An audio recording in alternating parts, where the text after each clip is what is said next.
Welcome to this episode of Cooking with Kirby. Today we're going to be doing some pork fried rice. Pork fried rice is so easy to make, you don't have to go to the restaurant just to eat it. All you need is a little bit of fresh produce, a little bit of rice, and some pork. The wonderful thing about making it at home is you could pack so much flavor into it and customize it to how you want it. I love it a little spicy, but we'll get into that in a little bit. So no further ado, let's get down to the recipe so I can show you how to make it. So we're gonna make a little marinade for our pork. We're gonna try to achieve kind of like an Asian barbecue. So we're gonna start off with about 1/4 cup of ketchup and then about 3 tablespoons of soy sauce. Now to bring the heat, we're gonna be using some dried Japanese chilies. Now these are really hot. You need to be really careful on how many you put. I went ahead and used 3 for the marinade and it did come out spicy, but not overpowering. But just keep in mind, these are hot, so if you want it a little bit less spicy, you can just use 1 or don't use any at all.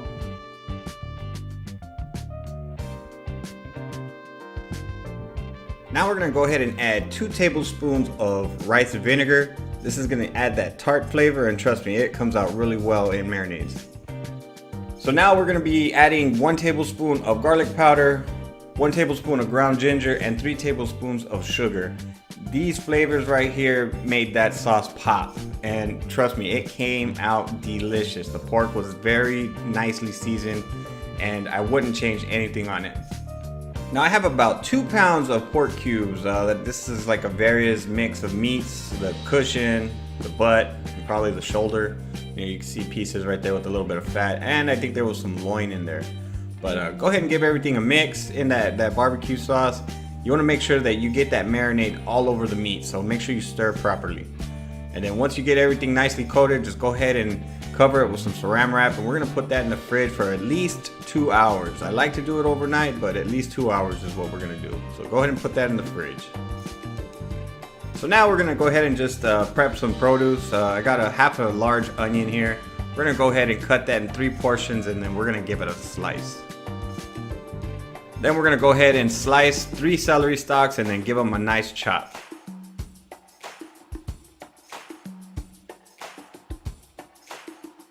Now for the carrots, these were a little bit big on the upper part, so what I went ahead and did is I cut those in half and I went ahead and sliced them there. So they were kind of like halves of a carrot.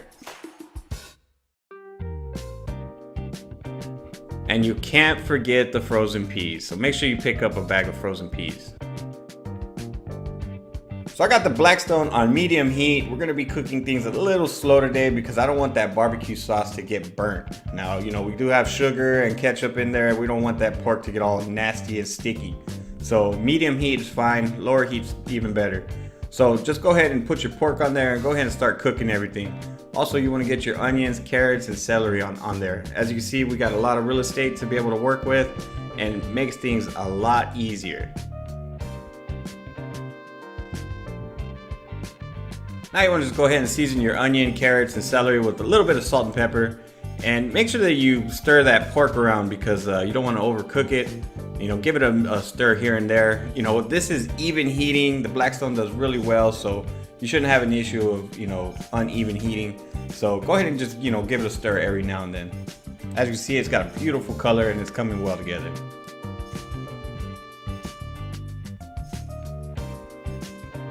Now for the veggies, you just want to go ahead and toss for a little bit. You know, those cook really fast. You just want to cook them to where the onions are translucent. And then once everything's done, just go ahead and marry those 2 ingredients right there, and then we'll start on to the next part. So now we're going to take 2 scrambled eggs and we're going to go ahead and just lay them out there on the Blackstone.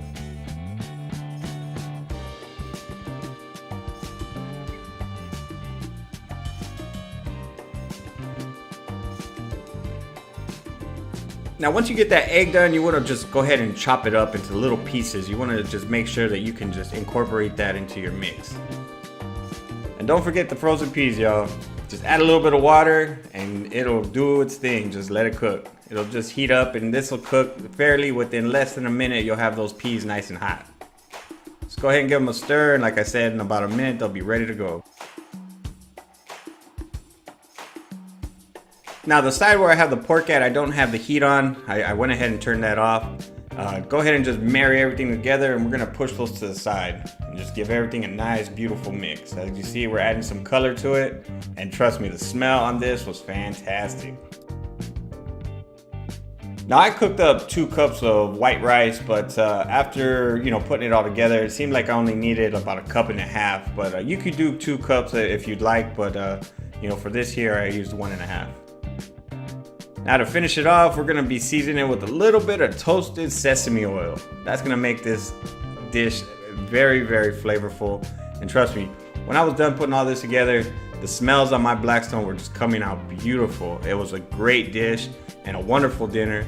And as you can see, I added a little bit of the sesame seeds right on top to give it a little bit of love.